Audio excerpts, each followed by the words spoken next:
O resumo do livro seria: as prioridades espirituais precisam estar em primeiro lugar.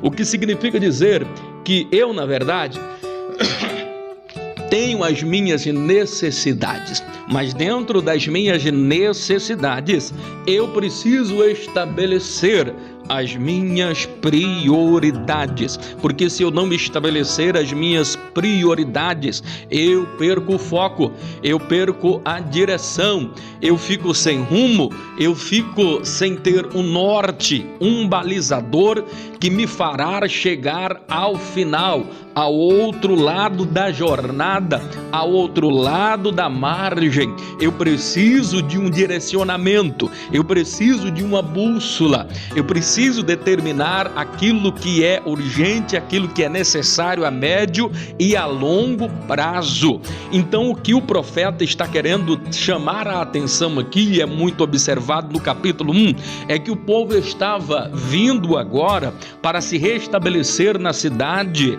de Jerusalém, retornando agora do cativeiro babilônico. Mas o que acontece? Eles estão mais preocupados em construir as suas casas, as suas moradas, estão mais preocupados com aquilo que é propriamente seu. Agora vai chegar o capítulo de número 2 do profeta Ageu, e eu quero chamar a atenção porque o capítulo 2 ele é por demais importante, porque se você entender o capítulo 2 aqui do profeta Ageu, você já vai encontrar a chave para compreender a mensagem do livro, e você também terá algumas valiosas lições que você poderá estar aplicando para a sua vida. Se não, vejamos, ele vai começar dizendo aqui no capítulo 2, o profeta Ageu, emissário de Deus, Deus agora entrega uma palavra pelo homem de Deus, o profeta Ageu. Qual é a função do profeta Ageu? É de reanimar, é de animar o povo, porque o povo agora já tinha edificado os muros, o povo já havia começado agora o templo estava parcialmente terminado, mas Deus queria encorajar este povo aqui nas prioridades, naquilo que era de primordial importância, naquilo que importava, naquilo que era interessante, naquilo que era priori, naquilo que era relevante. Então esse profeta agora, ele vai conclamar o povo a estabelecer as prioridades. Já falei, todos nós temos necessidades, mas eu preciso entender o que é prioridade. Eu tenho necessidade de colocar uma gravata, eu tenho a necessidade de comer bem, eu tenho vontade e necessidade de me vestir bem, mas existe dentro destas minhas necessidades as minhas prioridades. Então preciso entender que melhor do que roupa é a água, porque a água me serve para a sobrevivência, porque sem água eu não vivo, sem essa gravata até que eu vivo, mas sem água eu não conseguirei viver. É importante também nesta oportunidade dizer, quando a gente vai fazer as nossas compras, veja primeiro aquilo que é utilitário e os supérfluos, as balinhas, as guloseimas, as outras coisas que são supérfluas. Você tem necessidade, até sente, mas é prioridade, vai resolver, vai atrapalhar o seu orçamento? Então estabeleça, a primeira coisa na nossa vida é estabelecermos prioridade, senão vejamos.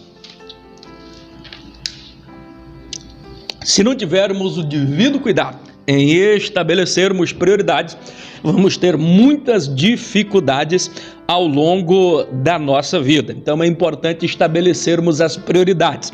Só que as prioridades que Deus estabelece aqui são as prioridades espirituais. E o que eu aprendo aqui? Dentre todas as prioridades que nós temos na vida, nós precisamos, na verdade, ter dentro de nós a preocupação, a prioridade máxima com as coisas espirituais. Eu necessito de várias coisas desta vida, eu preciso trabalhar, e eu preciso trabalhar para poder sustentar a minha família, mas eu também tenho que ter a minha preocupação de o alimentar espiritualmente. Eu tenho que comer as coisas materiais aqui, o arroz, o feijão, mas o principal para Deus é alimentar o espiritual. E de que forma nós nos alimentamos? Com a leitura da palavra de Deus. Como é que eu me alimento? Orando, jejuando, pagando preço, dialogando, conversando, buscando a face do Senhor, nos convertendo a cada dia. Então isso é prioridade, e o povo estava perdendo esta prioridade, e agora o profeta Ageu é levantado por Deus para trazer à memória a lembrança e o cuidado para o povo de Israel de que eles deveriam estabelecer prioridades espirituais. E é isso que o profeta Ageu começa dizendo. E o interessante é que quando o povo agora começa a se preocupar, e a tônica aqui do capítulo de número 2, não vamos nos atermos muito aqui, senão gastamos muito tempo e a gente tem muita coisa ainda para andar.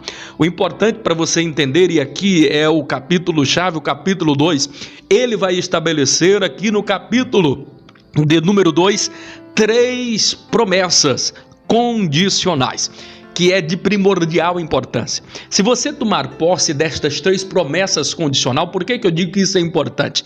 Se você tomar posse das 3 promessas condicionais da parte de Deus, estabelecidas aqui no capítulo de número 2 do profeta Ageu, você vencerá qualquer obstáculo, você para sempre será um vencedor, nada poderá lhe deter, ninguém conseguirá te resistir. Por quê? Porque você tem 3 importantes promessas aqui, meus amados e queridos irmãos, promessas valiosas que, se você tomar posse dela, nada vai lhe parar, para sempre será abençoado, louvado e engrandecido é o nome do Senhor Jesus por isso. E que promessas são essas, pastor Eurípides? E por que promessas condicionais? Porque a maioria, basicamente todas as promessas de Deus contidas na Bíblia, elas são promessas condicionais. Muitos de nós às vezes pensamos que quando Deus prometeu, Deus vai cumprir, Deus vai fazer. Sim, Deus sempre cumprirá, mas 95% das vezes as promessas são condicionais.